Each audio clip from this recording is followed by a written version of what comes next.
Hello, you're listening to episode 1 of the AltBrau podcast. We're going to be speaking with Ryan Hansen from the bands Wilderness Dream and Glacier Eater, also from the very well-known band Light This City. We talk on this episode about areas where music, specifically your more extreme varieties of music, can cross over into the beer and other alcoholic beverage world, where they influence each other, where they cross paths. Now, you're going to notice in the first 20 or so minutes, it's a little bit of a rough recording. We are in episode 1. We're a little bit new to this, so we're working out the bugs. We promise you we're going to get those figured out for the next couple of episodes we've got planned. We want to thank Ryan for coming on. He's a regular over at the Creator Destructor Records podcast, and he helped us out with the mix and to actually save this episode from getting thrown away. So stay tuned. Thank you for listening, and we're going to have a lot of great episodes coming for you very soon.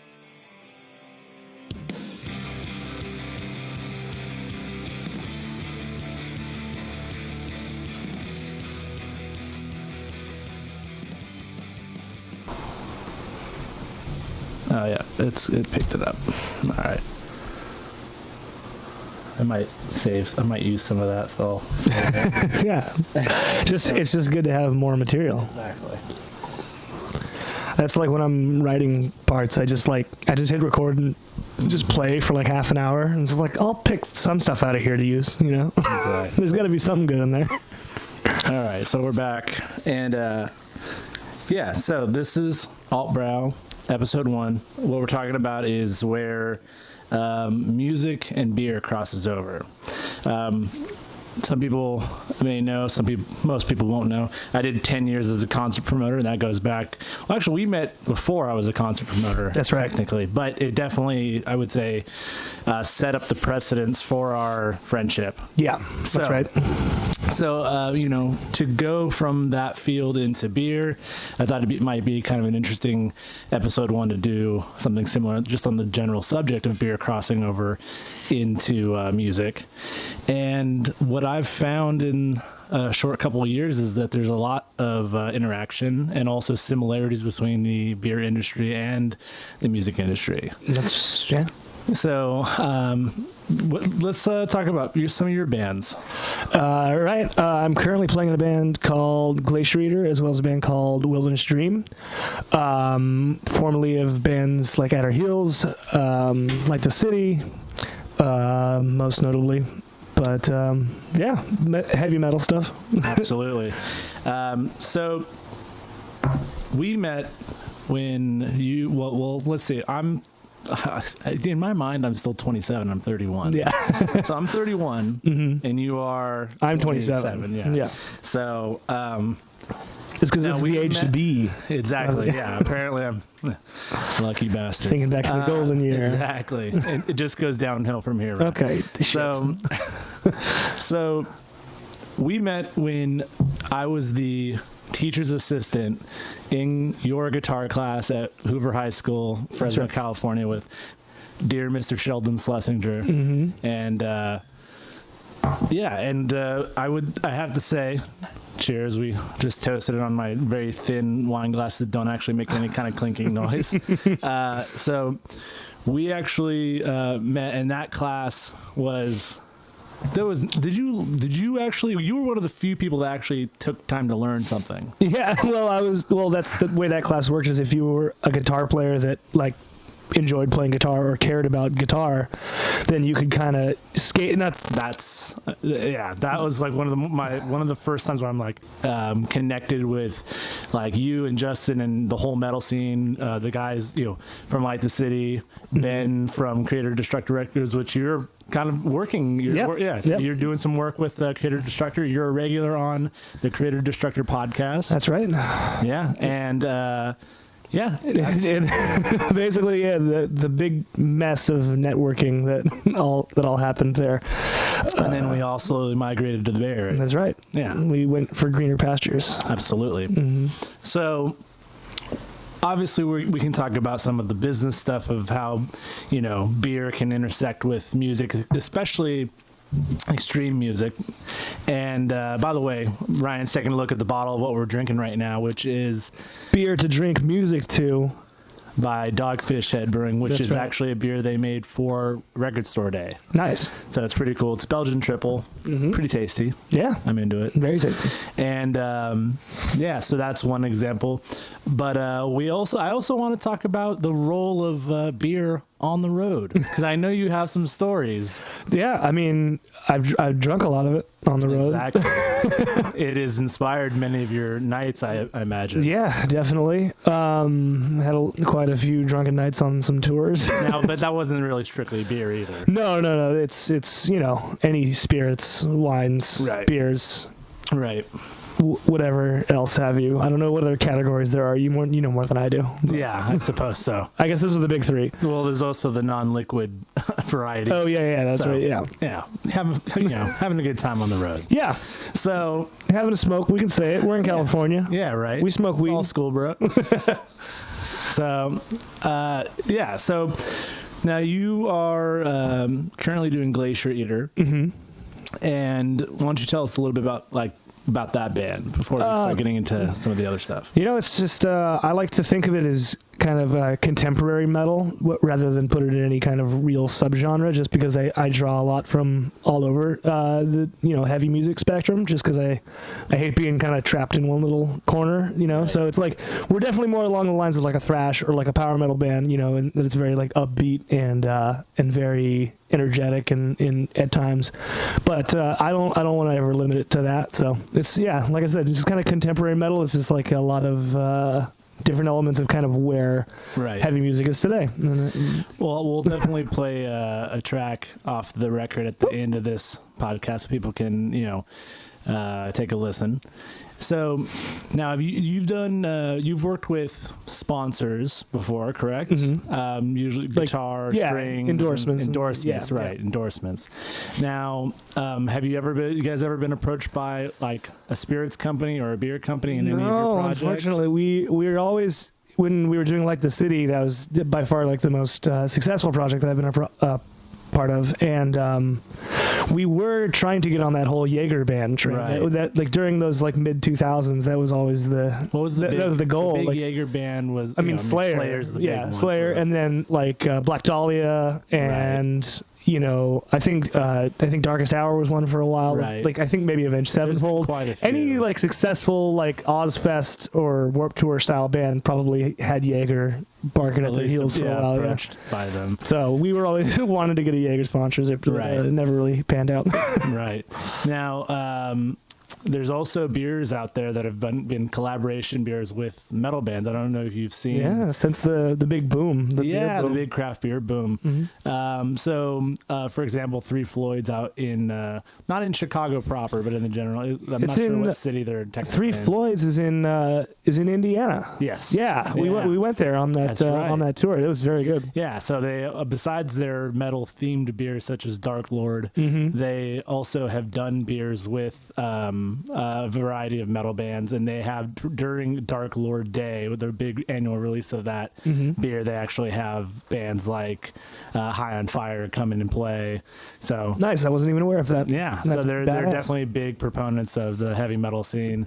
And then you have bands like, I believe, NoFX has done a beer. So in the NoFX. punk scene, you've got NoFX. Against Me even did a beer. I didn't see theirs. I know Municipal Waste. That's right. I was going to say those guys are big beer fans. There's a video floating around of their drummer going to, I think it's like a Whole Foods and just nerding out on the beer selection. It's Nice. pretty funny.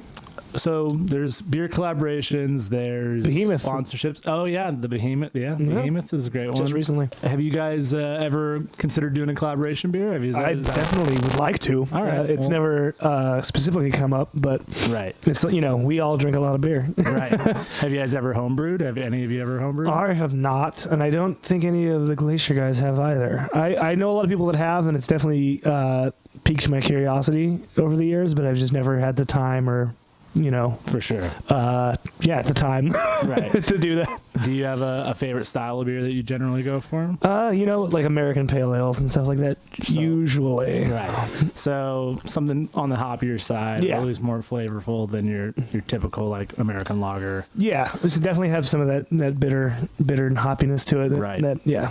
Absolutely. Chewy was. I remember the first time I was like getting into beer. It was John Frost actually. There you Shout go. out to John Frost. And he is the assistant winemaker at. I don't know where he works now. Oh, it's in Napa now. I know that. Come to me. Well, I'll fill that in later on the links on this episode. Yeah. Anyway, shout outs to John Frost from Light the City. John Frost from Light the City, and we were drinking beer, and he was the first person to use that word to describe like an IPA. I think we were drinking. And he was like, "Yeah, you feel that like chewy flavor in your mouth." Like, and I was like, "Oh, that's good." Never would have thought of that. Yeah, right? and it just I was like, "Whoa, that's." I think that's one of the first moments where I really started to pay attention to what I was tasting. Really. Right. Instead of just, I was like, beer, getting the job done. Yeah. If you ever want a homebrew, we can do a little homebrew session. We'll post about it. That'd be great. I've had your stuff before, and it's wonderful. Yeah, I don't homebrew much, but I'm glad you've gotten to try some of it. Me too. Any shows coming up? Anything going on with Glacier? We haven't any shows this spring specifically. We're looking to do some stuff on the West Coast with Wilderness Dream, so Right. I'll be doing double duty, and then Death by Stereo. We're looking to do some shows with them in June. So yeah, we're all still hashing out the dates right now, but looks like the next thing that's going on. Sounds great. Yeah, it should be fun. What are your thoughts on? We were talking about endorsements. Do you feel like it can be a mutually beneficial arrangement? Do you feel like there's some times where it doesn't work? Have you seen examples, not just in alcohol, but in general? We're talking about endorsements or sponsorships. Do you feel like you've run across some ones that seemed a little silly or a little bit? Well, I mean, yeah, I've never seen it go too far, like too extreme in any, weird or negative way. But like when I first joined Like the City, there was talk. I won't mention names because it's kind of like whatever. But there was one guitar company that was like stringing us along, essentially, that was like, just sell 10,000 records. Once you sell 10,000 records, you get a full endorsement, and like just kept telling us that every time we hit them up. And then we got our sound scans one week, and it was like 1052 or something, and we like hit them up, and they were like, "Hey, what about that thing?" And they just kind of shut us down. They're like, "No, still artist discount." So it ended up, I don't know, I think they kind of put that message out to a lot of bands, just kind of, I don't know. So they can have their pick of the litter. Basically, yeah. Right. So I think there is some kind of weirdness to the whole person that shows up with 15. Exactly, yeah, something like that. Anyway, we did end up getting hooked up through Ibanez with Like the City. That's sweet. That was through like friends though. That was through Into Eternity. So, and they were lovely. I just got a new guitar through ESP. That's fantastic. And so they're the awesome guys to work with, and I'm loving it so far. So only really good experiences on my behalf, except for just like when I just kind of look at it sideways, like, what were you really? Right. What, Right. So, now you've always been, all your bands have been independently released or like smaller labels. Yeah. Right. Yeah. Smaller labels. Now, have these small labels had distribution maybe through something bigger, like maybe like Warner Brothers or something like that? I don't know who Prosthetic distributed through. I'm not positive, unfortunately. So the only reason why I ask is because when you get into the beer game, what I found was pretty similar was there are a lot of great independent breweries, but when you get to a certain point where you want to get your beer on the shelf at some of the bigger stores, just like if you were a band that wanted to get your CD on the shelf at Best Buy, you got to go through somebody with bigger distribution network. That's right. And you start having these other middlemen and other people you got to go through, but it's for, you kind of have to calculate how much you're willing to give up control of your own product. Totally. So that was one thing I picked up really quick when I started hanging out in the beer scene a little bbit more. Oh yeah, it's still a creative medium. I love not just the music related collaboration beers, but just the art on the labels. I plan on doing a show with some artists that do like labels, and so I imagine that's similar to when you've got your music and you're like, oh, I'm going to come up with then you got to come up with an album cover, your cover art, then you got to do t-shirt designs, like 4 or 5, a tour or something. If you're a full-time band or something like that, you always got to have like fresh designs, because you can come back to the same city 2 months later, but like you're not going to sell anything unless you have new stuff to sell. Right. So yeah, I mean, I like the artwork of the beer world is always very intriguing to me, because like design plays such a huge factor in your selection, Right. basically. Do you have a specific beer you're usually drinking in the studio? I wonder. My general go-to beer is Sierra Nevada Pale Ale, but out of a can. Strictly out of a can. Since they've gone to the cans, it's unreal. It's so consistent, and it's just kind of perfect every time. It's not too much, not too little. It's just that kind of comfort zone kind of. You know what I mean? It's just good. Now you got to go with those tall cans, right? Yeah. Well, I mean, they have the pints and they have the regulars. But but why go regular? Exactly. Yeah, let's not kill if I can get 4 extra here. ounces out of it, come on. Damn right. Yeah, I'm a tall man. Give me a tall can. Road stories. I do want to, like I said, I know that there's some, I've heard some stuff from some of your bandmates. Mm-hmm. I mean, I'll start with one, and it's specifically beer related. If you have something beer related. When I was doing merchandise for the Funeral Pyre, we were playing in Texas. I forget which city. It's right across from Juarez, Mexico. It's like El Paso. Yeah, it was El Paso, where the bartenders there told us, oh yeah, people get drunk here and wake up in Juarez because there's no wall. Yeah. It was just a dry like canal. This is the first tour I've ever been on with a band. I'm doing merchandise and kind of tour managing informally. The merchandise area was outside on a patio away from the where the stage was, sitting there by myself. What venue is this, by the way? I don't remember. Okay. All I know is Dollar Lone Stars all night. Okay. Well, that's the entire state of Texas. Okay, there you go. And there was this guy who was sitting on that patio, like, enjoying the background noise of the metal bands, but really he was just there to drink. And he starts slowly coming over and hanging out and talking. And then by the end of the night, I find out that he had just gotten out of prison that week. Oh. And he just is... The fact that anybody is listening to him right now, he's buying, and it's not like it was costing him a lot, but he was buying me beers all night. Yeah. Those Dollar Lone Stars. And I don't remember the end of the night. I remember a cop's flashlight in my face when I'm on the floor of the van. Yeah. And there's empty Lone Star bottles all around me. And we were crossing the border into somewhere, and not out of the U.S., just a state border. And he just looks around and says, okay, you guys have a good night. Didn't even care that I was, And what we found out was that the album we were touring on, we only had one box of that record for the first week of the tour. This is the second day, and I left all the CDs at that venue, probably with that dude. That's pretty good. Yeah, that's a fun one. And the Funeral Pyres never let me live it down. Yeah, every time you leave a venue, you say, "Hey, don't forget the CDs. Don't forget the CDs again."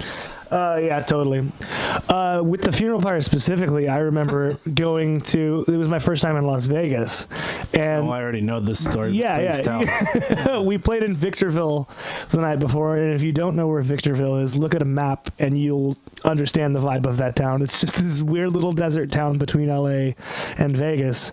And anyway, so we finished the show there and decided to just go straight to Vegas because we could get there by 3 a.m., hit the casinos, what have you. And we all go out, we're all gambling, whatnot. We all, hours and hours. The sun has come up, and we all crash out, wake up. At this point, the Funeral Pyre's guitar player, Jimmy Joyce, is just lost on the strip somewhere. We just keep getting calls from random cell phone numbers, just like, I'm at this casino now, and I'm at this casino. He's like, now I'm at the Palms, or now I'm at, Caesar's Palace. It's just, he, for some reason, he's just wandering the strip. And you keep telling him to stay put, man, and he just won't listen. And we end up finding him. I think it was at the Flamingo. I want to say we found him, and he just had this like gallon jug of water, and he was just sitting on the steps of this casino. Just, I don't know how much he had drank. I heard he was slumped over in like a parking garage bench, steps or something like that. He just went stag. It's good times. Yeah, we love you, Jimmy Joyce. James Joyce the third. Yeah, I mean, there's that. I don't know, drinking on tour, man. It gets wild sometimes. It's all a blur, really. Yeah, the last really, really rough night I had was in Chico, California. We played a show, and at the end of the night, this wasn't even beer related. For some reason, I thought it wise to just buy myself a fifth of Jameson and just sip on that for the whole night. And so I killed it. And we ended up at this punk house we just crashed at, and so we were all up partying and whatnot. And then after I'd killed my bottle, I was done for. needed a place to crash. Found a bed, and then apparently this is the story that I'm told because I was completely blacked out. Is that the owners of the house came into their room and found me in their bed, and came out to the living room. And were like, "Hey guys, your singer is asleep in my bed," and they tried to wake me up. Right. And my only reaction was to just be like, "No, this is my bed. I live here." I just I was so whiny convinced. Girl. Yeah, like whiny 4-year-old schoolgirl. Exactly. And then when they finally got me up, I just kind of, I don't know where I am, and then they carried me out to the couch. Sounds about right. Yeah, but I'll fall asleep in your bed. Don't let me stay at your house. Yeah, as he says this, as we're sitting in my living room right now. Yeah. Let's talk about some of the beer options you have from state to state. Mm-hmm. Now, we talked about Lone Star. That's right. Are there any other states that you're specifically kind of like is there a beer that like when you go to the state you're like, oh, I'm going to get that beer? Oh, totally. When I get to the East Coast, it's all like Yingling, and then when I get to like the Northwest, it's just like Rainier. It's like they're crappy beers. They're just like not crappy, just cheaper. Domestic. It's the local beer. Yeah, it's the local, working man's beer, and so I get a little bit excited just to have like a different package. It's not like you can't find Yingling here. It's like it's 2016, you can get it, but I don't want it here. I want it when I'm in Pennsylvania or whatever. Right. It's just a special. When you play, you've played a few festivals in your day. Yeah. Now, have you seen any beer sponsor, like big beer tents? I know I've heard some stories about some bands getting. I know that you're talking about Jaeger bands. There's the famous story that Ephraim from Death by Stereo tells about the hanging out at the Jaeger bus or whatever it is, where they have like shot after shot. Yeah. Have you been fortunate enough to have any good breweries at festivals take care of you? Like get hooked up with some beer. Well, I mean, the last festival I did was Fest in Florida, and I think the whole thing is sponsored by Pabst, essentially. And so there's Pabst everywhere, and there's other stuff too, but it's hard not to get swept up in that like mode of just like, all right, just give me another one, because you can just, that's the kind of the point of it, is that you can just drink it all day. Right. But this year, or last year, technically 2015, was the first year that they had released Not Your Father's root beer. Yeah, which is made by the same people. Same company. And so I was really excited about that, getting all sugar high. I was just gonna say, man, the sugar content, it's not gonna do it for me. Yeah, well, I was just really excited to drink alcoholic root beer. I think that's the whole novelty. Yeah, I think so. I mean, other than that, like, I don't know about other sponsored beers. I mean, Iron Maiden has their own beer that they bring to their shows. We're gonna get to that. Okay. That's the next beer. Oh my goodness! Did I just pull that out of thin air? You did. You really did. You didn't even look in my fridge. I didn't. Yeah. Before we get to that one, what'd you think of this one? This is, like I said, Dogfish Heads. Triple Belgian. Yes, beer to drink music to. Belgian style triple, 9%. And it says a Belgian style ale brewed with sweet orange peel, green cardamom, peppercorns, and vanilla. I can taste the cardamom. Are you into Belgian beers much? A little bit. They're a little bit sweet for my taste. Yeah, generally. you were saying earlier you like something a little bit hoppier. Yeah. But I like it when they have that element of spice to it. Like you said, right. the cardamom. I was like, oh, there. Yeah, that's the flavor I was finding. So we're gonna do an episode at some point with Belgian, and as you can see, I have that giant Saint Bernardus Magnum bottle. That's their Belgian quad, aged in oak, and then cellared for 3 years. Yeah. So. See, the thing about Belgian quads that's weird is that like they usually end up being way darker. And yeah. So when you go past the triple, for some reason, I'm back on board. But what's funny is, so the Belgian styles, there's a single or a table beer is light. A double or double is like amber, dark amber. A triple is light again, and a quad is dark again. So there's seems intentionally confusing. Any fucking sense. But okay, now those fucking monks. Yeah, goddamn, just playing tricks on us. We're gonna get into Trooper by. I don't even remember the brewery. Robinson. Oh, you already. You know your shit. I have a T-shirt. All right, I'll be right back home. And since you're not on, Michael, just tell the story. I was at Beer Revolution here in Oakland, California, and it was the day that Trooper Beer first showed up. They got the kegs and they got like their little goodie bag stuff with it, and it was like a box full of T-shirts and koozies and coasters and stuff like that. And like I was at the I was still a long hair at the time, and I was sitting at the bar, and like the girl that received all the stuff just kind of like looked at the stuff in the box, looked up at me, and just threw me a Trooper beer shirt. That was probably Becca, the owner. I think so. Yeah. She was just like, "Yep, you need this." So have you tried this beer before? I have. I had it both there that day, and then also the last time I saw Iron Maiden. All right. On the back it says, "Onward, onward, rode the 600. The charge of the Light Brigade, which inspired the Iron Maiden song The Trooper, took place at the Battle of Balaclava, 1854, during the Crimean War when 600 British cavalry courageously charged the massed Russian artillery. This gallant but foolhardy assault resulted in a massive loss of life and came about due to a misunderstanding of an order given by the commanding officer, Lord Raglan. Trooper is a premium British beer inspired by Iron Maiden, handcrafted at Robinson's Brewery. Being a real ale enthusiast, vocalist Bruce Dickinson has developed a beer which has true depth of character, malt flavors and citric notes from a unique blend of Bobek, Goldings, and Cascade hops dominate this deep golden ale. So I'm guessing this would kind of fall in the category of maybe an English IPA or extra special bitters ale. Yeah, I would put it more in an ESB category, if my memory is serving me correctly. I have not had this one yet, so bought this over at, where did I get this one? Yeah, bought this one and the next beer at the Healthy Spirits on Castro, and I bought our first beer at the Healthy Spirits on Cortland. I've got now 3 locations. I recommend them. Those are all 3 in San Francisco. Cheers. All right, let's try another low-pitched cheers. Yeah, I need to get some better, I'm just going to have a sound effect. Cling. Yeah. So yeah, that's good. It should be obviously a sound effect. Oh, yeah. Way layered it on top with, reverb. And yeah, right. Ping. Perfect cheers. Yeah, I'm feeling this beer. I mean, it's an easy drink. Exactly, it's very drinkable. It's perfect for an Iron Maiden show. Yeah, right. Exactly. If you're going to be standing outside for 3 hours, you should have a beer They get like the this. benefit of the doubt, not making something that was too pale looking. Not your American lagers or anything. Yep. But a little bit of hop character. Yeah, it's perfect. Perfect for a Maiden show.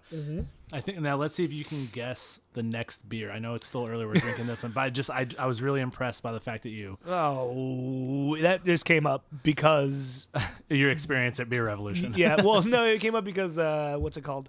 Banned beers and sponsored beers at festivals and stuff like that. That's where we were. Yeah, at. so I actually had the No Effects beer this year at last year, 2015. It's now 2016. Yep. It's Fat Records. Fat Records did their anniversary show outside of the Parkside in San Francisco. Is that 30 years?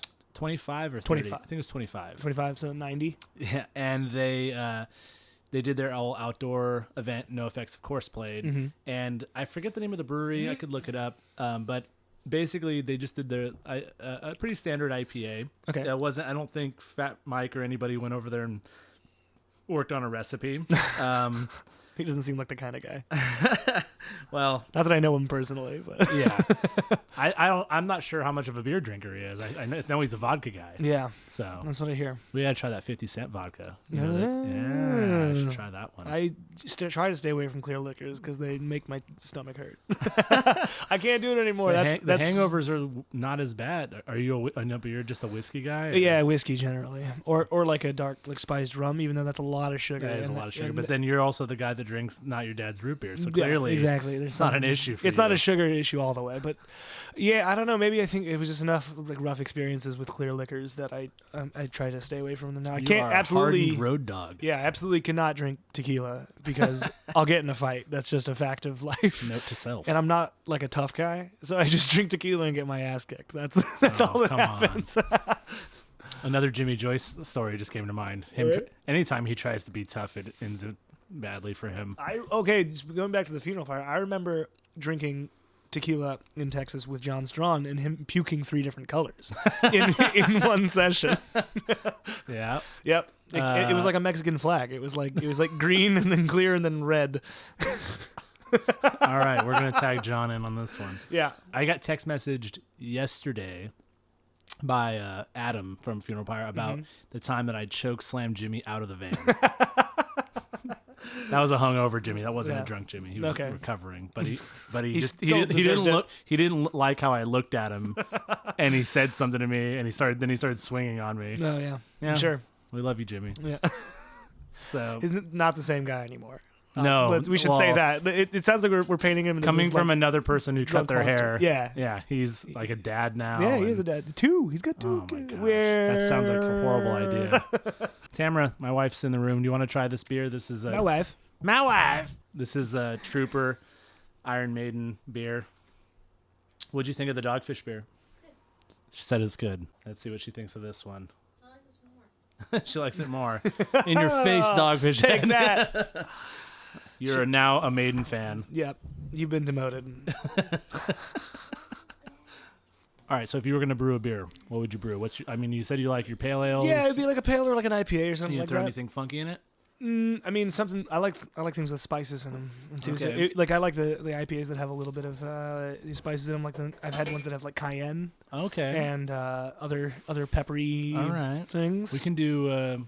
I'm doing like literally 1 gallon batches. Okay. That's what I'm. So it's a 6-pack basically is Yeah. what you're getting out of it, but it's enough to enjoy. Yeah. Yeah, I can definitely put together a recipe, and then if you want to throw in some spices, We can hang out one of these days, and man. I'll put my spices in. yeah, throw your spices in. I'll throw my spices in.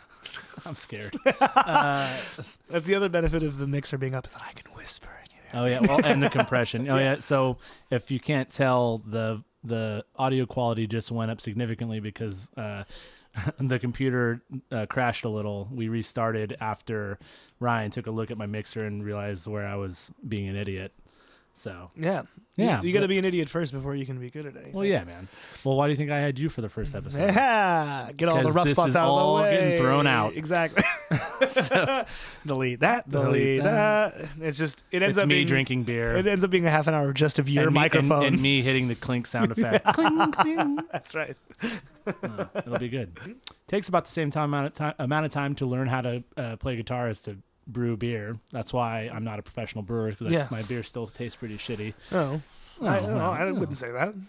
Oh, I But appreciate it. I'm not like a critic though. I'm pretty open. Like I just was talking about how much I loved Rainier a minute ago. I was like, yeah. No offense, Rainer. If you want to sponsor the show, Yeah, go ahead. yeah. We love you. What beer would you do as if you were to do a band beer, not a Hollywood Hansen Okay. beer? Like if it was a Wilderness Stream Yeah. beer, it would definitely be something pretty dark, Okay. dark and heavy. You All know, right. definitely maybe like smoky, like a really like an imperial porter or something like that. Like if you smoked it somehow. Smoked the malts. Does that what Yeah, you smoke? no, that's really a thing. Yeah. Yeah. So I don't know which part of it gets smoked, but it's the malts. It's malts. Yeah. Yes. So Ah, it's from Germany, from Bamberg. It's Rauch beer, smoked beer. Yeah. So I'm surprised that Municipal Waste did a beer and it wasn't a Rauch beer because they have a lyric that says smoke beer. I think I think they do. Yeah. That's not the style of beer they did. No.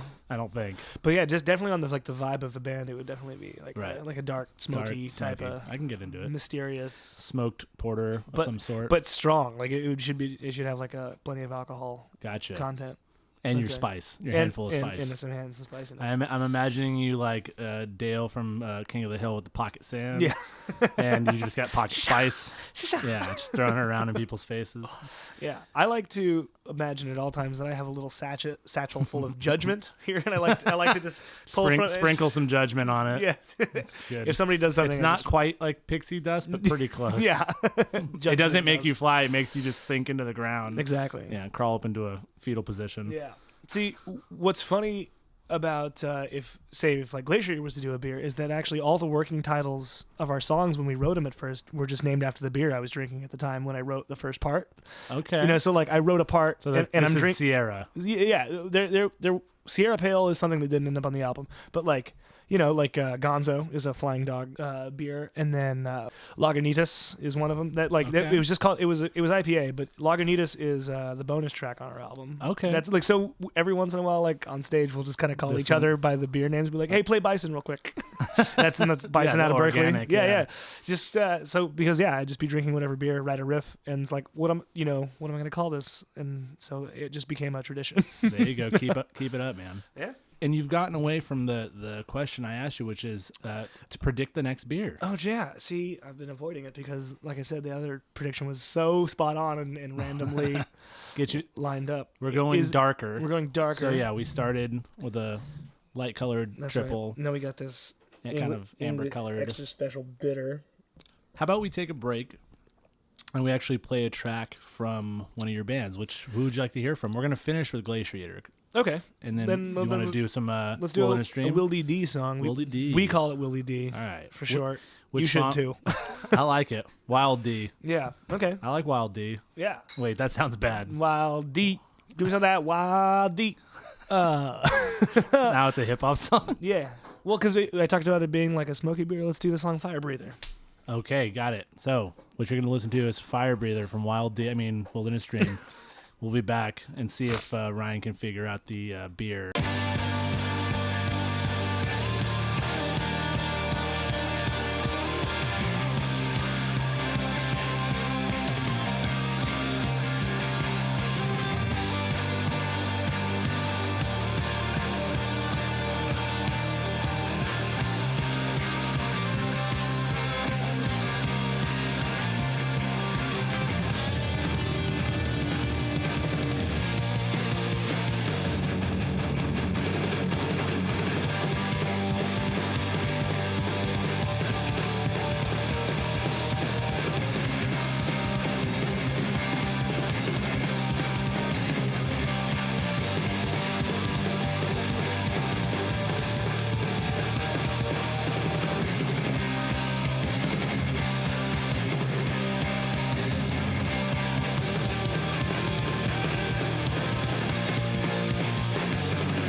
All right, we're back. That was Fire Breather from Wild D, Wilderness Dream. And I want to make sure that we're back when I bust out this third beer because I think someone like Ryan here is going to appreciate it. Any guesses as I'm grabbing We're it? going dark. I don't know how dark we're going. I mean, Pretty dark. Pretty old dark. The blackest black times infinity. Oh! Oh, it's a 1349 beer. I've seen this. That's great. Yeah, 1349. Do you want to explain? Oh, I know a little bit about them because I'm only a little bit into black metal, but they're just basically one of the gnarliest fucking live shows that you can see these days. Right. That you're gonna get some animal guts on you, and just because they're just doing that. So So this beer was so brewed- vegans beware. Yeah, this beer was brewed by Surly Brewing and Lurvig, which is in Norway. Mm-hmm. And 1349, the name of the band, but also the year of the plague. Yep. So it gives you an idea for how dark these guys are trying to go. I have Oh, another, it's like syrup. by the way, too. I have another bottle because it's bought 2 of these. Oh yeah. Yeah, it is a little bit motor oil Yeah. kind of vibe on it. Ooh, it's very heavy. Very syrup. Got some coffee in there. Yeah, very syrupy. Has that Chewy. Yeah, well, no, not so much chewy. It has that residual like coating in your mouth. Oh that- yeah, that's just No, there. It's that motor oil, man. Yeah, When I said I was going dark, that's what I meant. Pretty rad label. very dark. Yeah, it's good. All I've right. only had the only beers I've had from Norway have been like real dark beers. Is that is that a Yeah, thing in so- Norway? I don't know. Well, the brewing traditions are different. Mm-hmm. They do use more spices. They use more. They just seem a lot more rustic. Mm-hmm. It's honestly the area of beer that I'm probably most interested in. Is there's a long history in these Nordic countries, but they were never brewing powerhouses worldwide, so they never had to develop these really fine-tuned or really, I mean, not to say they weren't fine-tuned, but these mass appeal beers. Oh, yeah. They could be really specialized beers. Well, I remember somebody telling me about like lighter American beers, like take a Budweiser or a Pabst or whatever, Right. and then it's actually harder to keep that quality consistent. Yeah, right. At the volumes that they make. Yeah, It is kind of impressive. It's really easy to shit on the big beer companies out there, but they actually know so much more about product stability, shelf stability, and for home brewers, that's actually one of the harder styles to brew. Mm-hmm. It is a very clean tasting, consistent lager. Yeah. Because lagering, like when you're brewing a lager, the yeast you use ferments at a lower temperature and it puts off less what they call phenols and esters, which are fermentation byproducts. Mm-hmm. And basically, there's nothing to hide flaws. Mm-hmm. Also, they're low hopped. Again, nothing to hide flaws. Also, they don't use dark grains. So when you add dark, rich, flavorful grains, big, juicy, dank hops, and yeast that ferments at a more manageable temperature, so you're talking about the most difficult yeast, Mm-hmm. the most blank kind of blank canvas grain bill and hop bill. You really have to have a clean fermentation. And so for homebrewers, that's actually like the hardest thing to brew. So Yeah, I couldn't help, once again, I mean, if this whole podcast is kind of about drawing parallels between things, it's like a clean electric guitar tone. You know what I mean? Right. Where you just hear every little nuance of your fingers. yeah, the and- more you crunch it up, the more stuff you add on top of it, the more, Yeah, you can hide behind distortion real easy. And so, like, that's Right. the thing about, metal players and shredders. We all seem pretty impressive. But, we're run through, a compressor and a gate and Is that why and you feel like- distortions and things. Is that why so many metal guitar players really have like a lot of respect for like jazz players? And Oh, absolutely. yeah, it's because they're not hiding anything. They're not hiding anything, and also it's the thing about like jazz playing too is that it's a little bit based in improv like the entire time. Even if you may have like written a song, there's always room in jazz to like change things one way or Right. the other. It's not so rehearsed. It's very free flowing, and Right. it should represent. You're basically getting from A to Z, Mhm. but all the things in the middle, like where A starts and where Z finishes, as long and you can within a range, within a scale, you can get into some yeah, and it's also playing with the empty spaces. exactly. Right. Mm-hmm.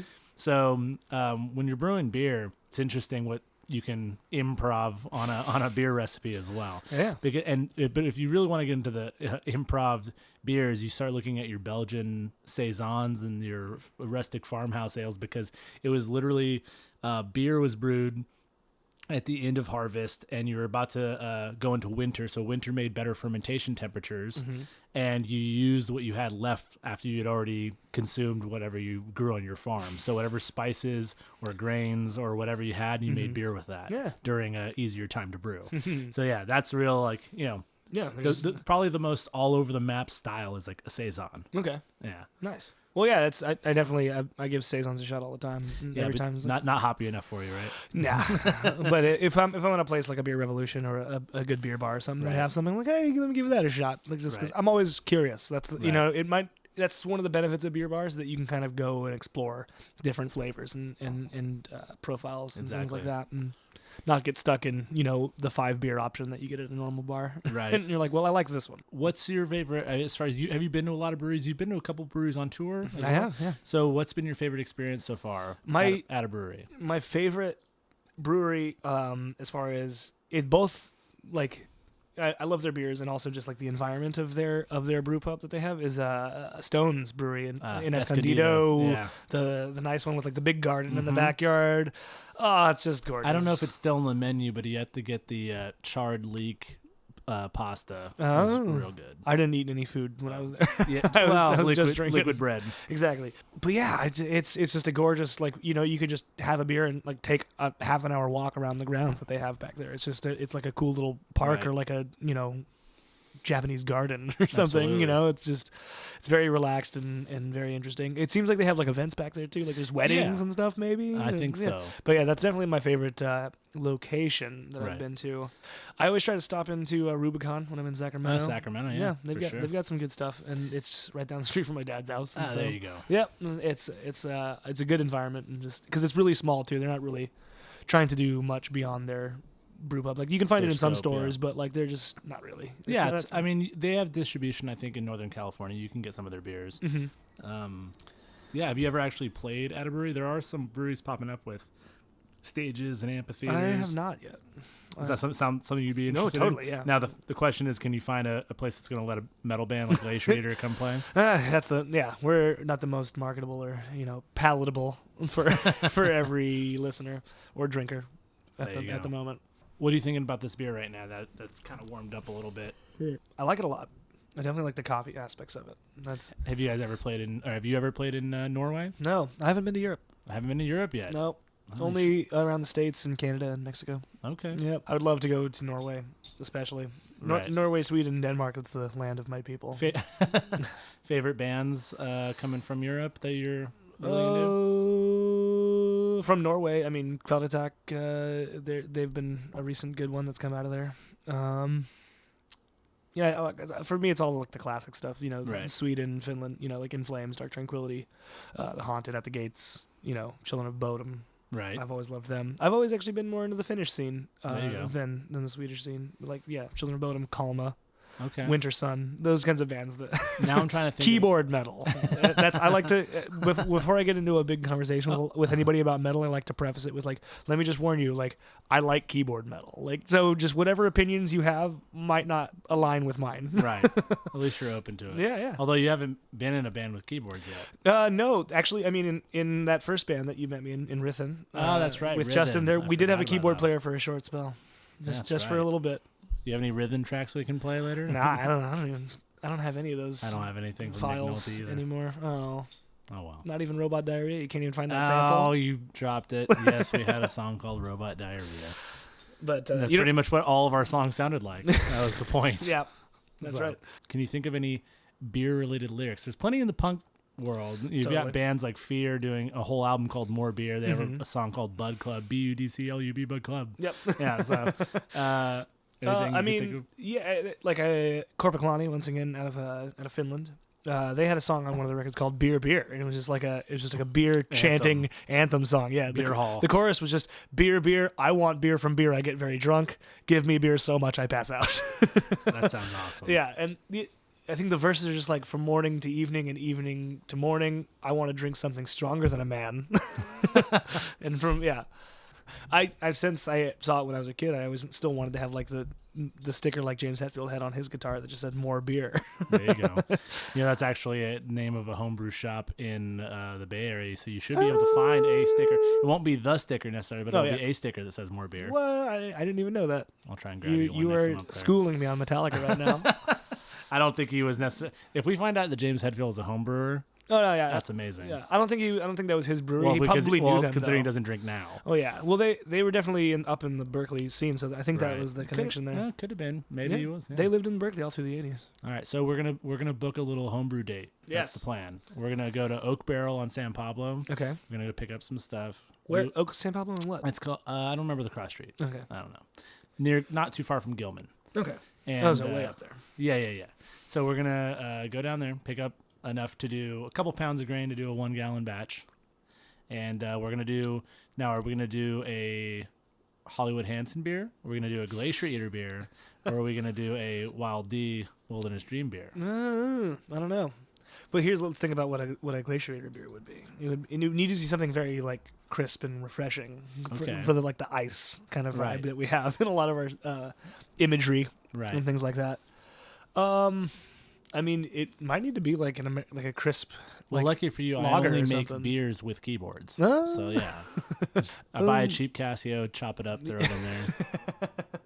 You can do like a session IPA, like something that has a little bit of hops. There's a lot of breweries coming out with those. Lagunitas Daytime, the 21st Amendment, Down to Earth, Down to Earth. the Yeah. New Belgium Slow Ride. Those are all and, examples. and Stones, good to go. I think it's. I don't remember what that one's called, but I know what you're talking about. Yeah, it tastes like Sculpin Light. That's the way that we always talk There about you it. go. Yeah, we got some Sculpin Light. I think it's called Good to Go IPA. No, it's Sculpin Light. Sculpin Light. Yeah, Every single beer drinker's gonna hear this and call it Sculpin Light from now on. very cool. Well, I think what we're gonna do is wrap it up, and we're gonna play a song from Glacier Eater. Do you have a specific song you want us to play? Yeah, let's play Silence. Silence. All right, Ryan. Thank you so much for coming. Thank you for having me. Thank you for the beer. Yeah, did you enjoy those? All three, fantastic. 1349, And we got another one of those to drink. So the Trooper beer, and no, music to drink. No, beer to drink. drink music too. There That's you right. go. All right, so this was AltBrau episode 1. A few hiccups. We'll get them fixed. Want to thank Ryan for coming out. And so we're going to hear Glacier Eater, the song one more time. Silence. Silence. Good night.